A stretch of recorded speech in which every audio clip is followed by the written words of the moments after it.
que él, recién convertido al Evangelio, tenía ese gozo como es natural cuando una persona se convierte, tiene ese gozo de un recién convertido, estudiante de medicina, llamado Lucas.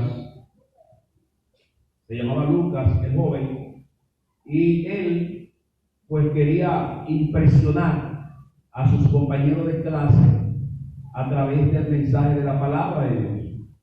Dijo, voy a impresionar a mis compañeros de clase. Así que llegó más temprano al aula y escribió en el pizarrón y dijo,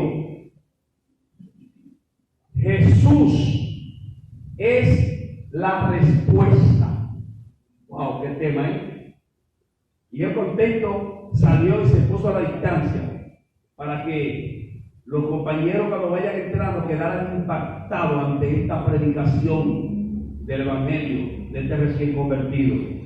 Jesús es la respuesta.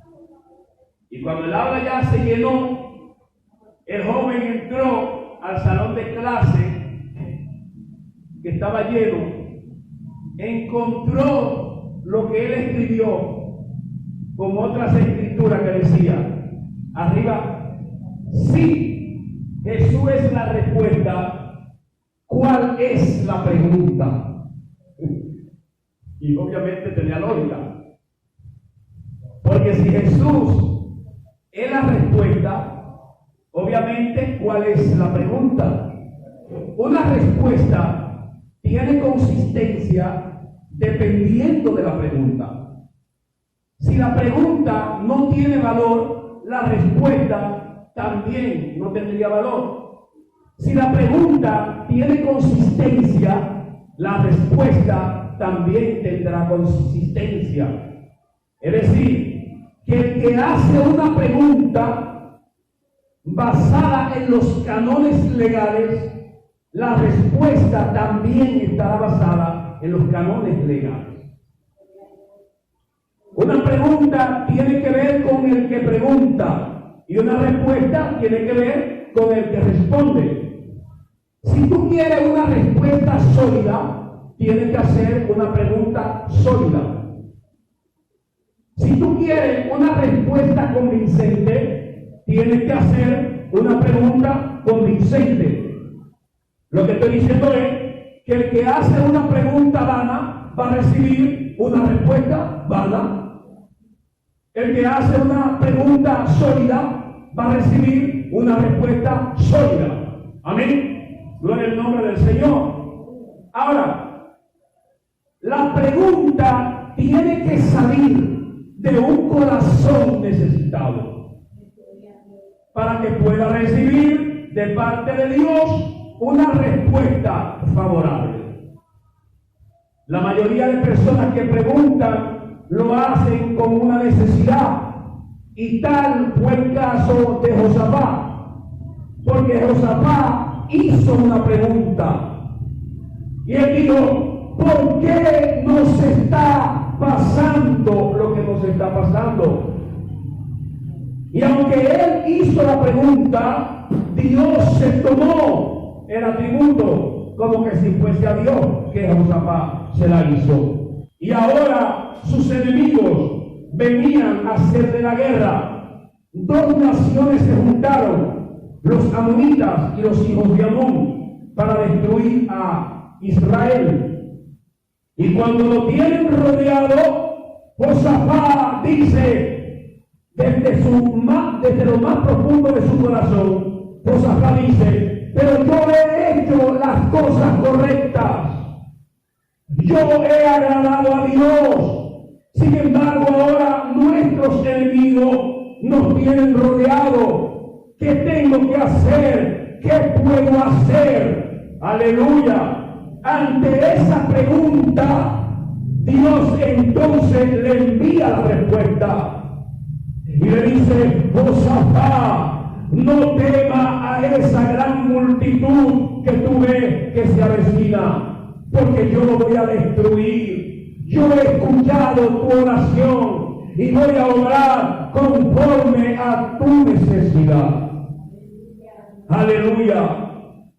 Ahora bien, Josafat realizar el milagro. Josafat sabía que el Dios que él le servía podía originar el milagro que satisfaga la necesidad, la pregunta de Josafat. Aleluya.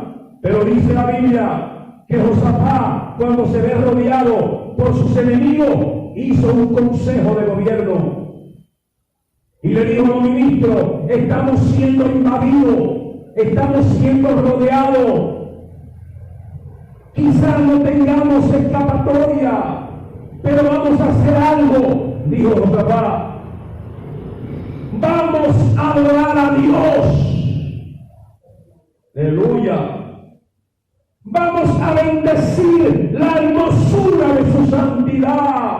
Estamos siendo rodeados, podemos ser aniquilados, pero vamos a adorar a Dios, cosa que nosotros muchísimas veces no hacemos.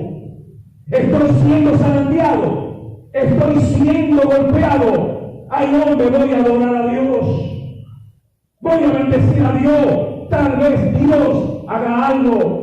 Estoy siendo golpeado, voy a adorar a Dios. Estoy siendo acechado, voy a adorar a Dios. Tal vez Dios haga algo producto de mis alabanzas. Ahora bien, cuando tú esperas un milagro, tienes que creer y depender única y exclusivamente de Dios.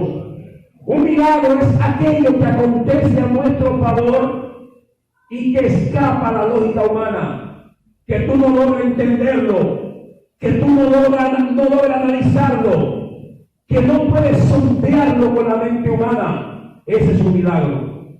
Cuando todos dicen: mira, ya no se puede, lamentablemente hasta ahí llegaste, y de repente acontece algo que tú dices: pero ¿y cómo aconteció? Incluso los médicos dicen: señora, no entendemos la causa. El cáncer estaba ahí. No había medicamento que lo pueda solucionar, pero algo pasó que nosotros no podemos explicar. Eso es un milagro. Ahora, un milagro tiene que ser única y exclusivamente de parte de Dios. Y cuando el milagro es completo. No es a media. Pero Josafat sabía que Dios podía hacer el milagro. Y cuando convocó la junta de gobierno, ¿sabe lo que hizo? Adoren el pueblo, los chiquitos, las embarazadas, las mujeres, los viejos, todo el mundo adorará a Dios.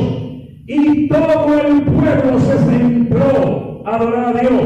Pero leo la parte del último de ese versículo y digo: y me sorprendo, porque lo que dice después de la adoración, dice que mientras el pueblo adoraban, subían los hombres armados. Y ahí donde yo digo: pero entonces el milagro no iba a ser completo, porque por ejemplo, me explico para que me entiendan. Si tú dices: Señor, quiero que hagas un milagro y que el dolor de cabeza se desaparezca y se borre, pero me voy a beber esta pastillita, el milagro no es completo. Usted ayudó al dolor de cabeza. No, pero cuando tú dices: hoy tengo un dolor de cabeza y yo creo que Dios puede sanar, y de repente ¡pah!, te sanaste. Tú dices: ¡eureka! ¡Un milagro! ¡Dios me sanó! Ese es un milagro completo. Pero cuando tú ayudas el milagro no es completo. Entonces Josafat dice: adoremos, bendigamos, levante la mano, pero llevemos la espada, llevemos el armamento para pelear. Y es ahí en donde Dios hace entrada, es ahí donde Dios hace presencia. Y mientras todos estaban reunidos, los tambores estaban preparados para adorar. Se levanta un hombre ungido por el Espíritu y dice: escucha, rey Josafat, dice el Señor que la victoria será completa, que no necesita de un as bajo la manga, que no necesita de un plan B. Pon tu confianza única única y exclusivamente en Dios, y Él obrará el milagro. Alguien puede adorar la gloria del Señor. Y cuando Josafat lo entendió, dice la Biblia que cuando llegaron al valle, los dos pueblos enemigos, ellos entre ellos se mataron. Eso es un milagro, ¿verdad? Los dos se mataron, porque cuando Dios da la victoria, la da, diga conmigo, completa, completico. Aleluya. Es decir, que si Dios te concedió un milagro, el milagro no va a tener cortapisa, el milagro no va a tener dependiente, el milagro va a ser única y exclusivamente dado por Dios para que Dios se lleve toda la gloria y toda la adoración. Alabado sea Dios glorificado. Ahí es donde tú dices, varón, pero me quedo cruzado de brazos. No. Una cosa es tú tomar la tira diciendo, bueno, si Dios no me bendice por este lado, pues entonces me bendice por este lado. Si Dios no me sana, pero me tomé el mejorando. Una de las dos va a pasar. No, ahí tú estás rompiendo, estás desequilibrando el milagro. Una cosa es tú ser hacedor de milagro, y una cosa es querer ayudar a Dios. El Dios le dijo a Abraham, mira, te voy a dar un hijo, él con 100 años, la mujer con 90. Y ellos creían que podían ayudar a Dios. Y Abraham se allegó a la sierva y tuvo un hijo con la sierva. Y Dios no le gustó, a Dios no le agradó. El milagro cuando Dios lo da es completo. A Dios le gusta a la gente que sean hacedores de milagro. O sea, como que empujen a Dios. Como que motiven a Dios.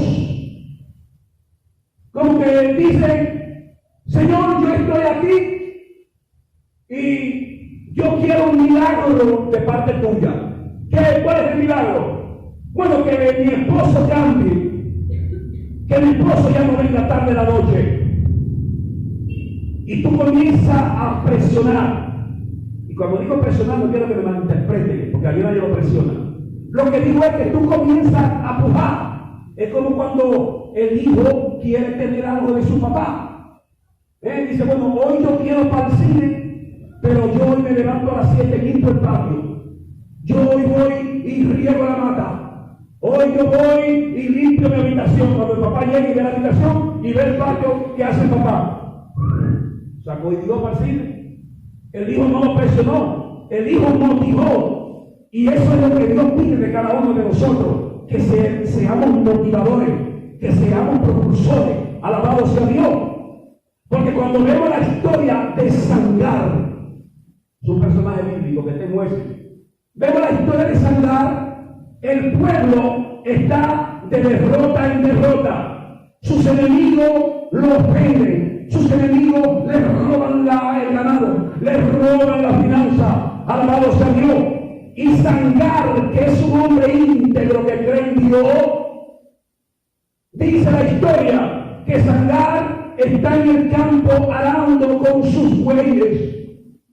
Tiene su familia, sus hijos y su mujer. Alabado sea Dios. Alguien le dice, Sangar, ¿qué pasa? Mira, los enemigos fueron y invadieron a tal ciudad y se llevaron las gallinas, se llevaron los bueyes y se llevaron la cosecha. Y Sangar decía, yo sé que Dios está conmigo y no me va a desamparar.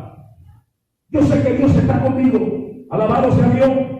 Y dice la palabra que llegaron los filisteos. 600 hombres llegaron a la casa en donde vivía Sangar. Sangar vivía fuera de la ciudad. Imagínensela, era una casita de madera a las afueras de la ciudad. En los lados le pasaba un pequeño río, pero más hacia allá él tenía unas tareas de tierra y le estaba trabajando. Y cuando estos 600 caballeros ladrones llegan a la casa de Sangar, Sangar nota que en el horizonte hay una numarela de polvo que se levanta y él sabe que son sus enemigos. ¿Qué hace un hombre bajo esta circunstancia? ¿Qué hace un hombre bajo esta enseñanza? Alabado sea Dios. Sangar pudo haber hecho una de dos: inclinarse y decir, Señor, sálvame. O podía ir a pelear contra ellos. Pero se sabe que para ganarle a 600 hombres se necesita un milagro de parte de Dios. ¿Están conmigo, sí o no? Ahora, si tú tienes un tanque de guerra o tienes una M16, no. Sangar tenía una pullita de ese tamaño, que era lo que se utilizaba para apoyar los bueyes para que caminaran.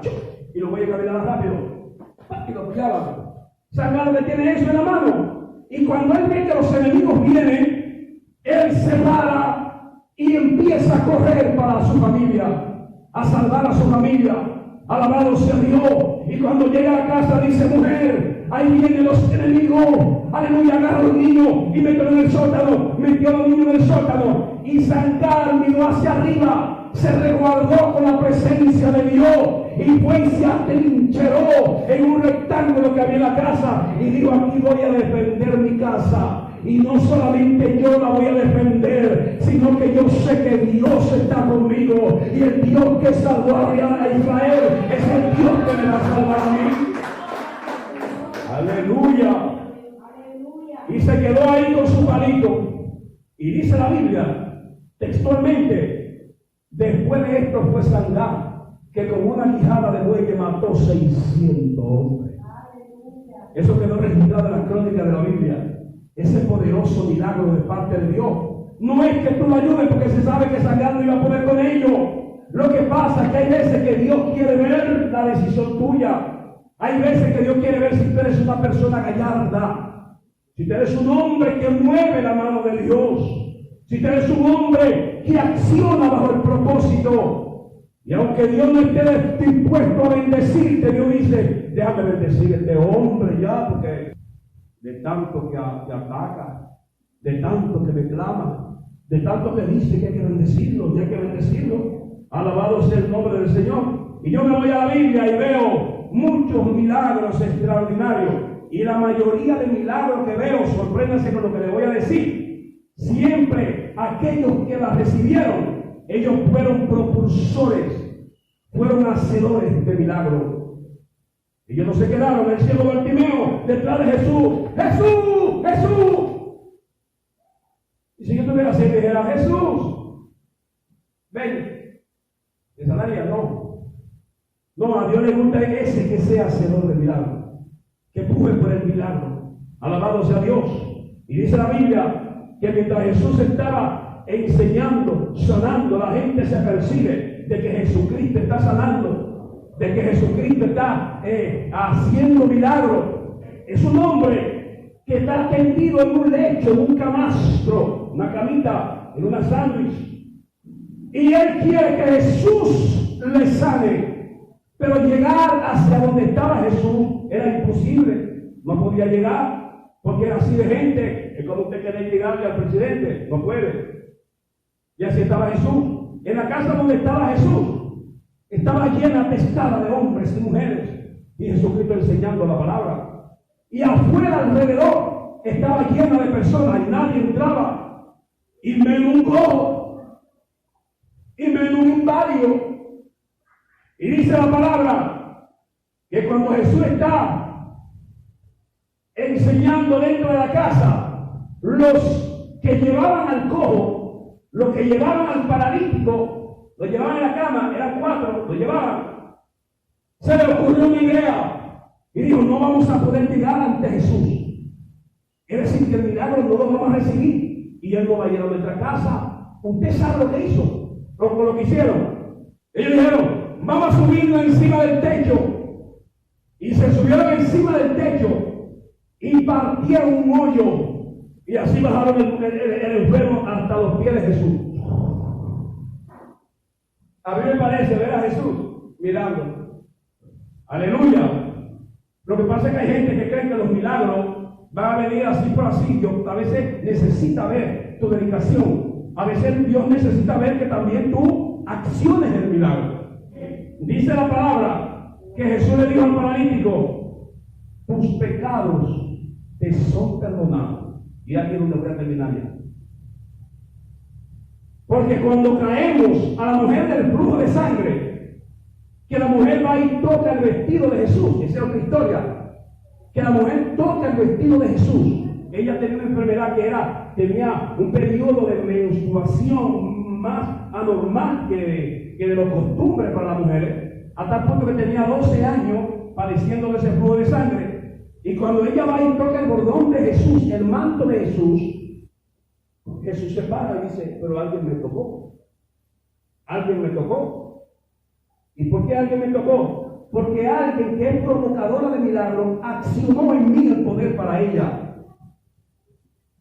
Las veces que vemos a Jesús sanando, siempre Jesús tocaba, pero ahora ella tocó a Jesús. Porque hay un toque milagroso en el toque de Jesús para con la gente, pero es más poderoso cuando tú tocas a Jesús. Porque cuando tú tocas a Jesús, lo que está diciendo es que es prioritario tu necesidad, que tú deseas el milagro. Aleluya. Y cuando ella toca, Jesús nota que alguien lo tocó. Y dice, alguien me tocó porque un poder salió de mí. Hasta el punto que el poder que salió de Jesús curó a la mujer. Curó a la mujer. Y ya aquí donde relaciona las dos historias. Porque al paralítico Jesús no lo sana. A la mujer tampoco Jesús la sana. ¿Usted sabe por qué? Porque Jesús le dice al paralítico algo que no tiene que ver con lo que él fue a buscar. Él fue a buscar la sanidad. Y Jesús le dice, tus pecados te son perdonados. ¿Ya? No hablo de sanidad. Y a la mujer del flujo de sangre le dice, te salvó. O sea, tu fe, dice Jesús, no te sanó. Tu fe te salvó. Y ahí donde entramos en contraste, decimos, pero ella fue a buscar la sanidad, él fue a buscar la sanidad. Y ahora Jesús le da otra cosa. No, lo que pasa es que cuando tú accionas el milagro, Dios no solamente te concede los frutos del milagro que tú estás necesitando, sino que Dios extiende la ganancia. Y no solamente te bendice en una cosa, sino que también te bendice en la otra. Alabado sea Dios. Esta mujer quería sanidad y Dios dice, como tú accionaste, como tú fuiste una propulsora de milagro, no solamente te voy a sanar, sino que también te voy a salvar. Aleluya. Al paralítico dice, veo la fe que tú tuviste, que accionaste el milagro a tu favor. No solamente te voy a sanar, sino que también voy a perdonar tus pecados. Aleluya. Es decir, que cuando nosotros somos accionantes de bendición y de milagro, Dios nos da la bendición ampliada. Y en medio de mi confusión se alzaba tu bandera.